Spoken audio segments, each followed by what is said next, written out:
Have you ever walked into a room and completely forgotten why you went there? As if crossing the threshold erased your mind. One moment, the intention was crystal clear, vivid, urgent even. You could almost feel the object you were seeking, picture exactly where it was. Then you pass through the doorway, and the thought vanishes like smoke in wind.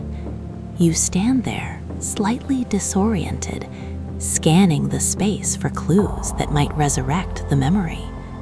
The refrigerator, your desk, the bedroom closet, but nothing triggers it. The intention is simply gone, dissolved into the air you just walked through. It's not a memory failure. It's not early dementia. It's not stress or aging or too many tabs open in your mental browser. It's your brain treating doorways as chapter breaks in the story of your day. Each threshold tells your mind something specific. Save this file, close the current tab, start a fresh page. And tonight, we're going to discover why your memory works this way, why it's structured more like a library organized by rooms than a continuous film reel rolling forward without pause. I'm so glad you're here tonight. If you enjoy these quiet explorations of how your mind works, these gentle descents into the science of everyday mysteries, please consider liking this video. It helps others find their way to these calm journeys through consciousness. Tonight, we'll explore a phenomenon so common it has a name, the doorway effect. We'll discover what it reveals about memory itself, not memory as we wish it were, but memory as it actually is. And we'll see why forgetting, in this particular case, is not a sign of failure, but evidence that your brain is working exactly as evolution designed it. We'll even connect this daily frustration to something much deeper, how you organize all of experience, how you structure consciousness itself, and how this same system operates every night when you cross the ultimate threshold, the boundary between waking and dreaming. And now, let's begin this exploration together. Let's step through the first doorway. Perhaps you've opened the refrigerator door and stood there in its cold light, the motor humming patiently, while you stare at shelves of food with absolutely no idea what you came for. The cold air rushes past you. Your hand still rests on the door handle, but the reason you're standing here, the specific item you were seeking just moments ago, has completely evaporated from your mind. Was it milk? Leftovers? That container of yogurt you remembered buying? The intention is gone, and all you're left with is a vague sense that you needed something, that something brought you here. Or maybe you've experienced this at your desk. You stood up from the couch with perfect clarity. There was something specific on your desk you needed. You could almost see it in your mind. You walked from the living room, down the hallway, into your office, and the moment you arrived at the desk, the thought vanished. You look at the clutter, the scattered papers, the stack of books, the coffee mug with yesterday's cold remains. You scan the surface, searching for any object that might trigger the memory, but nothing clicks. The intention has been filed away somewhere your conscious mind can't access. For centuries, people intuited this. Ancient Greek and Roman orators developed elaborate memory techniques long before neuroscience existed. They called it the method of loci, the memory palace technique. To memorize a long speech, an orator would mentally visualize walking through a familiar building. Each room in the building would hold one section of the speech. To deliver the speech, the orator would mentally walk the route again, entering each room in sequence, retrieving the information stored there. The method worked astonishingly well. Orators could deliver hour-long speeches from memory without notes. Medieval scholars used the same technique to memorize entire books. Even today, memory champions use variations of this method to memorize thousands of random digits or the order of multiple shuffled card decks. But here's what's fascinating. Ancient people didn't invent this technique by accident. They discovered it. They discovered it because it aligned with how memory already works. The brain, it turns out, is intrinsically spatial. It organizes information by location. Memory and space are not separate systems. They're intertwined at the deepest level of neural architecture. For our ancestors, this made perfect sense. Location mattered more than almost anything else. If you're a hunter-gatherer moving through a complex landscape, each location demands different knowledge, different skills, different awareness. At the river, you're in fishing mode. Your attention focuses on water currents, fish movements, the way light reflects off the surface, revealing what's beneath. You remember where the best fishing spots are, what time of day the fish are most active, what bait works in this particular bend of the river. This is the knowledge you need here, in this place, in this context. Then you walk back to camp. The river context is no longer relevant. For centuries, people intuited this. Ancient Greek and Roman orators developed elaborate memory techniques long before neuroscience existed. They called it the method of loci, the memory palace technique. To memorize a long speech, an orator would mentally visualize walking through a familiar building. Each room in the building would hold one section of the speech. To deliver the speech, the orator would mentally walk the route again, entering each room in sequence, retrieving the information stored there. The method worked astonishingly well. Orators could deliver hour-long speeches from memory without notes. Medieval scholars used the same technique to memorize entire books. Even today, memory champions use variations of this method to memorize thousands of random digits or the order of multiple shuffled card decks. But here's what's fascinating. Ancient people didn't invent this technique by accident. They discovered it. They discovered it because it aligned with how memory already works. The brain, it turns out, is intrinsically spatial. It organizes information by location. Memory and space are not separate systems. They're intertwined at the deepest level of neural architecture. For our ancestors, this made perfect sense. Location mattered more than almost anything else. If you're a hunter-gatherer moving through a complex landscape, each location demands different knowledge, different skills, different awareness. At the river, you're in fishing mode. Your attention focuses on water currents, fish movements, the way light reflects off the surface, revealing what's beneath. You remember where the best fishing spots are, what time of day the fish are most active, what bait works in this particular bend of the river. This is the knowledge you need here, in this place, in this context. Then you walk back to camp. The river context is no longer relevant. At camp, you need different knowledge.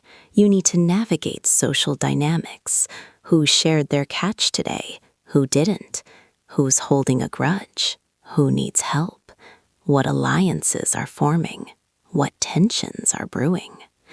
You need to remember which person owes you a favor, which person you owe.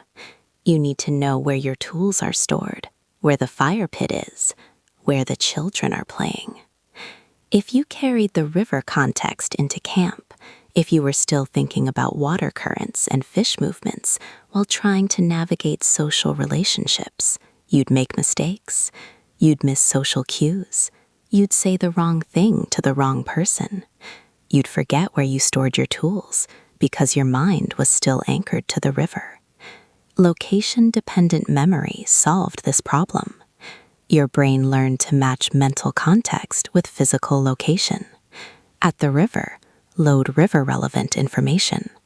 At camp, unload river information and load camp-relevant information. Each place gets its own mental file, its own set of active memories, its own contextual frame. This system kept our ancestors alive. It allowed them to navigate complex environments without cognitive overload. And it's still operating today, right now, in your brain, even though you no longer hunt or gather.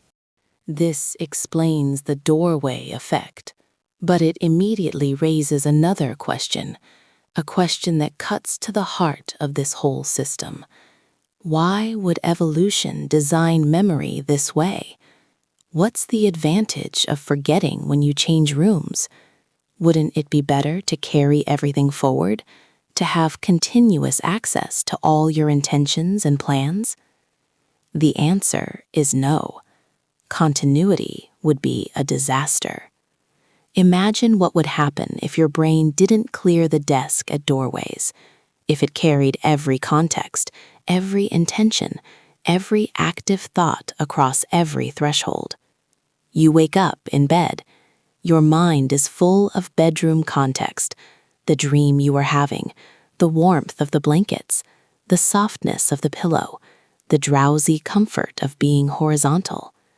Then you walk to the bathroom, but instead of clearing the bedroom context, your brain carries it forward. So now you're in the bathroom, but you're still thinking about the dream. You're still feeling the pull of the bed. You're distracted, not fully present. Then you walk to the kitchen. Now you're carrying both bedroom context and bathroom context. You're thinking about the dream, the cold tile of the bathroom floor, whether you flushed the toilet, and now you're trying to make coffee. But you're not fully focused on the coffee because your mind is cluttered with the previous rooms. Then you check your phone. Now you're juggling bedroom, bathroom, kitchen, and the flood of information from emails, messages, notifications. Your mental desk is so overloaded that nothing gets full attention. By noon, you'd be carrying dozens of overlapping contexts. Every room you entered, every threshold you crossed would add another layer to the pile. You'd be mentally exhausted, paralyzed by cognitive overload, unable to focus on anything because you're trying to process everything simultaneously. You'd lose the ability to be present.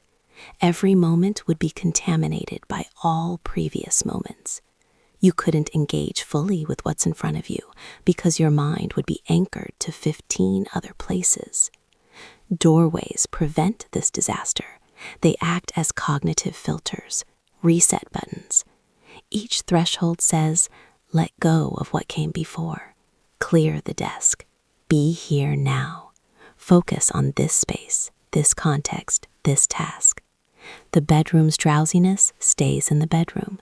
The kitchen's tasks stay in the kitchen. The office's work stress stays at the office. Each context remains contained in its appropriate space. Because doors have historically signaled these meaningful transitions, our brains evolved to treat them as significant event boundaries. When you cross a doorway, your brain doesn't just notice a change in visual input. It recognizes a symbol, a marker that says the previous context is ending, a new one is beginning. Adjust accordingly. But not all transitions trigger this strongly. Walking around a corner within the same room barely registers as a boundary. Your visual input changes. You're seeing a different wall, different furniture, but the context hasn't really shifted. You're still in the same room, the same chapter, the same event. So your brain doesn't archive anything. The desk stays as it was. Long hallways can act as weak boundaries, but only if they feel like transitions between distinct spaces. If you walk down a hallway that clearly connects two different areas, from a private wing to a social wing, for example, your brain might treat the hallway as a transitional space, a mild boundary. But if the hallway feels like part of the same open environment, like an extension of the room you're in, it won't trigger much segmentation. Elevators, though, are strong boundaries. stronger than many doorways. They combine multiple boundary signals, vertical displacement, enclosed transition space, time delay, and change in visual environment when the doors open. Many people report a strong version of the doorway effect with elevators. You step into an elevator knowing exactly which floor you need and why you're going there. The doors close. You wait. The elevator rises or descends. The doors open. You step out. And then, wait. Why am I on this floor? The elevator functioned as a reset button. The waiting period, that suspended moment between floors, gave your brain time to fully archive the previous context. By the time you stepped out, the desk was completely clear. Staircases act as moderate boundaries, not as strong as elevators, but stronger than simply walking across a room. The physical effort of climbing or descending stairs, combined with the vertical displacement, signals a context shift. Going upstairs might mean transitioning from public ground floor to private sleeping quarters. Going downstairs might mean moving from intimate bedroom space to social living space. The boundary isn't as sharp as a closed door, but it's present. Strategy 2. Visual anchoring. Before moving, create a vivid, multi-sensory mental image of what you're seeking. Don't just think scissors. Picture them in extraordinary detail.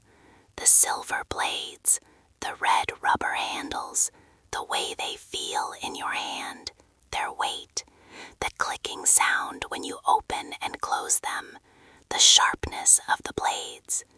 The richer the image, the more sensory details you include, the more resistant the memory becomes to context archiving. Multi-sensory memories occupy more neural real estate. They involve more brain regions. They're stickier, harder to file away.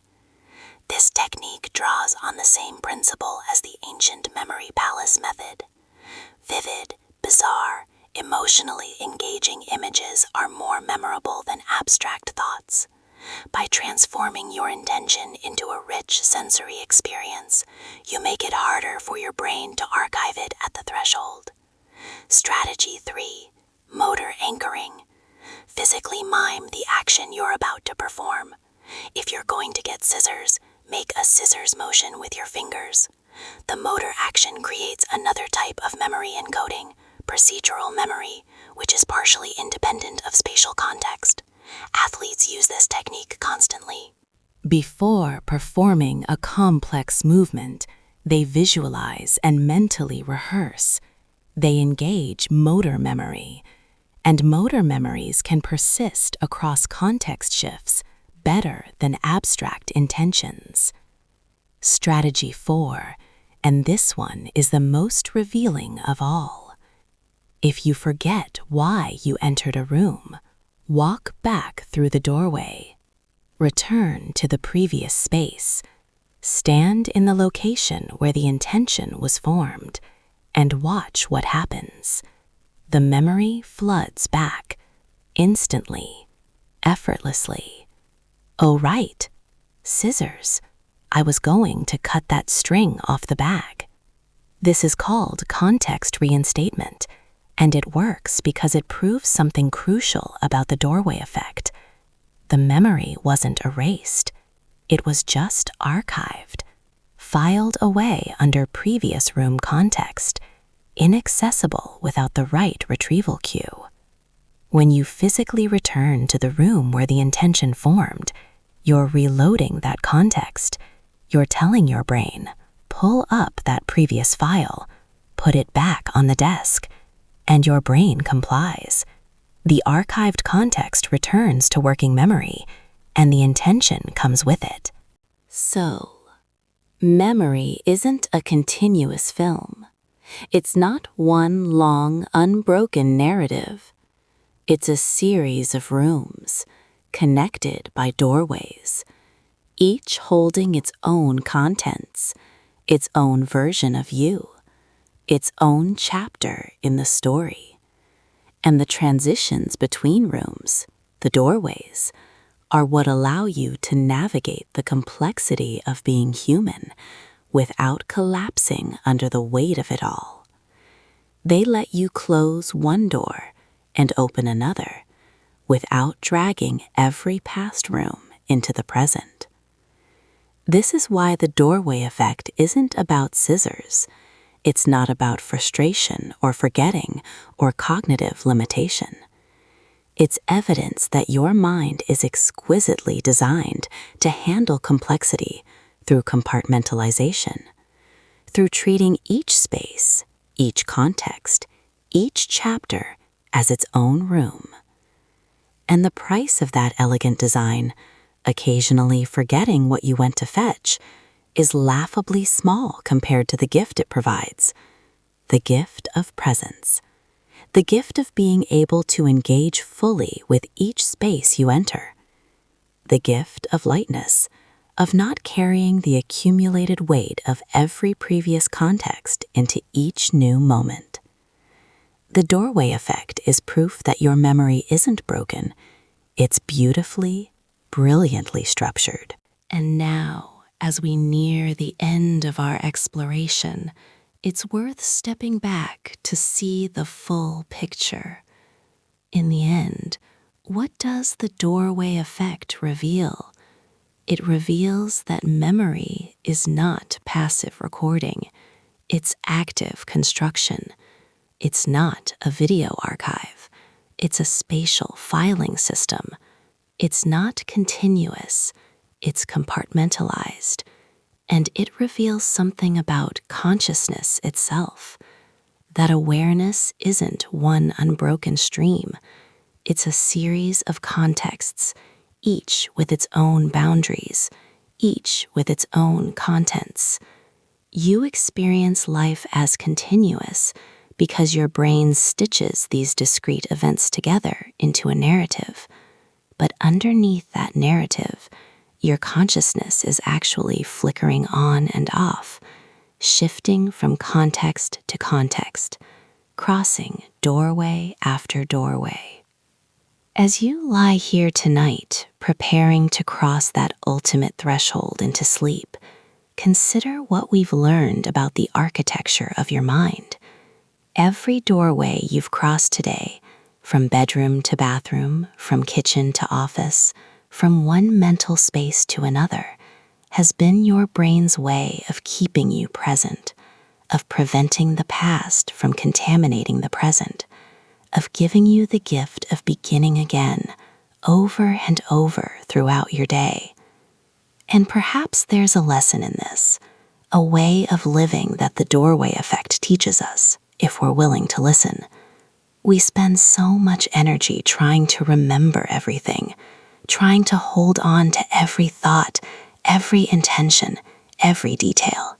We build elaborate systems, to-do lists, reminders, calendars, notes, all designed to prevent forgetting. And these systems are useful, certainly.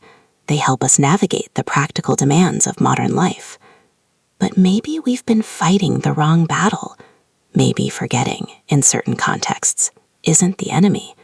Maybe it's the friend we didn't recognize.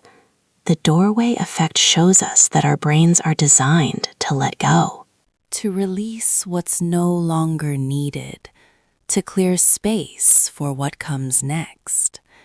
And maybe that design wisdom extends beyond memory. Maybe it applies to how we live. How often do we carry yesterday's stress into today? Yesterday's arguments, yesterday's disappointments, yesterday's failures.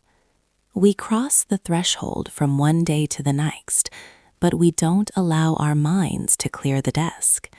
We insist on carrying everything forward. We treat continuity as a virtue, as if holding on to everything makes us more responsible, more aware, more present. But the doorway effect suggests the opposite. It suggests that letting go, that allowing thresholds to function as they're designed to function, is what keeps us truly present. And so we arrive at the end of our journey, or perhaps not the end, but simply another threshold, another doorway to cross. Throughout tonight's exploration, we've walked through many conceptual rooms together. We started in the frustration of forgotten intentions, standing confused in a kitchen, in an office, in a bedroom, wondering why we're there. We crossed into the neuroscience of event segmentation, discovering how our brains divide experience into chapters. We moved through the evolutionary history of location-dependent memory, understanding why our ancestors needed this system to survive. We entered the surprising world of virtual doorways, learning that boundaries don't need to be physical to affect our minds. We climbed the hierarchy of thresholds, from weak corners to powerful elevators, to the ultimate boundary of sleep. And finally, we've arrived here, in this reflective space, considering what all of this means for how we live. The next time you walk into a room and forget why you're there, you don't need to be frustrated. You don't need to worry about dementia or aging or cognitive decline. You can smile, knowing what's actually happening. Your brain just did what it's designed to do. It crossed a threshold. It interpreted the doorway as an event boundary. It archived the previous room's context to make space for the new room's demands. It cleared the desk so you could be present in this space, in this moment, without the clutter of what came before. You're not losing your mind. You're experiencing its architecture. Each doorway you cross is an opportunity, a small reset, a chance to let go and begin again. Tonight, as you drift toward sleep, you'll cross the ultimate doorway, the boundary between waking and dreaming. Your mind will let go of today's intentions, today's worries, today's mental clutter. It will archive all the active contexts, all the open files, all the contents of the desk. Thank you for walking through this exploration with me. Sleep well. Cross through tonight's doorways gently, knowing they're not barriers, but transitions, not endings, but new beginnings. And when you wake tomorrow, when you stand confused in some room, temporarily forgetting why you entered, perhaps you'll smile. Perhaps you'll recognize the moment for what it is, not a failure of memory, but its perfect function, not losing your mind, but witnessing its architecture, a chance to begin again, even in the smallest way. And if the forgetting bothers you, if you truly need to remember what brought you here, you can always walk back through the doorway, return to the previous room, let the context reload. The memory will be there, waiting, exactly where you left it, because nothing was lost. It was only filed away, organized by location, stored in the room where it belonged. This is the gift your brain gives you every single day, thousands of times, without you ever noticing. The gift of contextual freedom, the ability to be fully in the kitchen without dragging the bedroom with you, the ability to be fully at work without carrying home with you, the ability to be fully here, now, in this moment, in this space, without the accumulated weight of everywhere else you've been today. Your memory isn't failing you, it's serving you. It's doing exactly what millions of years of evolution designed it to do. And tonight, as you prepare to cross the biggest threshold of all, the doorway between waking and sleep, you can trust this same system to do its work, to file away the day's contexts, to clear the desk completely, to give you the deepest reset of all. Because sleep is the ultimate context shift, the ultimate doorway. When you cross from waking into dreaming, your brain doesn't just archive one room. It archives your entire waking world, every context, every concern, every intention, every worry.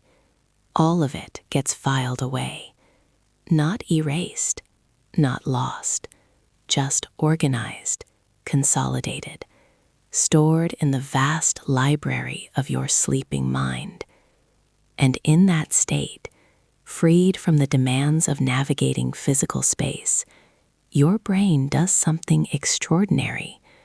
It wanders through the rooms of memory. It opens files you haven't accessed in years. It makes connections between contexts that seemed completely unrelated during waking hours. It sees patterns that the focused, task-oriented waking mind couldn't see. This is why dreams feel so strange, so non-linear. You're in your childhood home, then suddenly at your current workplace, then in a place that doesn't exist but feels deeply familiar. You're talking to people who shift identities mid-conversation. Locations blend and morph. The normal boundaries, the doorways that kept contexts separate all day, dissolve. Your sleeping mind is walking through the entire memory palace at once, crossing thresholds freely, making connections, integrating experiences, filing today's contexts into the larger architecture of everything you've ever known. And when you wake tomorrow, you'll cross back through that threshold. You'll return to the waking world with the desk cleared, the contexts reset, ready to begin again. You won't remember most of the night's wandering. You won't consciously recall the filing work your brain did while you slept. But you'll feel the result, the slight distance from yesterday's stress, the way problems that felt overwhelming last night seem more manageable this morning, the way creative solutions sometimes appear out of nowhere, as if they were there all along, just waiting for you to cross enough thresholds to see them. This is your brain's wisdom. This is the system working exactly as it should, and you can trust it. You don't need to hold on to everything. You don't need to remember every detail, every intention, every fleeting thought. Your brain knows what to keep and what to let go. It knows when to file something away and when to bring it back. It knows how to organize the staggering complexity of human experience into something navigable, something you can live with, something that doesn't crush you under its weight. So tonight, as you feel yourself getting drowsy, as your thoughts start to drift and blur, as the boundary between waking and sleeping grows thin, you can let go. You can allow the threshold to do its work. You can trust that everything important will be there tomorrow, filed in the right room, accessible when you need it. The doorway effect isn't a bug in the system. It's the system. It's how your mind maintains coherence across a lifetime of contexts, locations, experiences, relationships. It's how you stay present, how you stay sane, how you navigate the profound complexity of being a conscious creature in a world full of thresholds. And maybe that's the real lesson here, the one worth carrying forward even as everything else gets filed away. Life isn't meant to be carried all at once. It's meant to be lived one room at a time, one context at a time, one moment at a time, with doorways in between, giving you permission to let go of what came before and be fully present for what comes next. The scissors you forgot, the intention that vanished, the momentary confusion in the kitchen, these aren't failures. They're evidence that your brain is doing exactly what it evolved to do, treating each space as its own chapter, each threshold as a new beginning, each doorway as an invitation to be here now, fully, without dragging the entire history of your day into this single moment. And as you drift towards sleep now, crossing that final threshold of the day, you can carry this understanding with you, or better yet, you can let it go too. File it away with everything else. Trust that it will be there if you need it, stored in the room called tonight, in the memory palace of this quiet exploration. Your mind knows how to navigate doorways. It's been doing it since before you were born, and it will keep doing it faithfully, beautifully, every day of your life, clearing the desk, opening new chapters, letting you begin again and again and again. So rest now, cross the threshold, let the day be filed away, let the context dissolve, let the boundaries fade, and trust that tomorrow, when you wake and walk into the kitchen and forget why you're there, you'll smile, because you'll know what's really happening. Your brain, magnificent and mysterious, doing exactly what it was designed to do, keeping you present, keeping you free, one doorway at a time.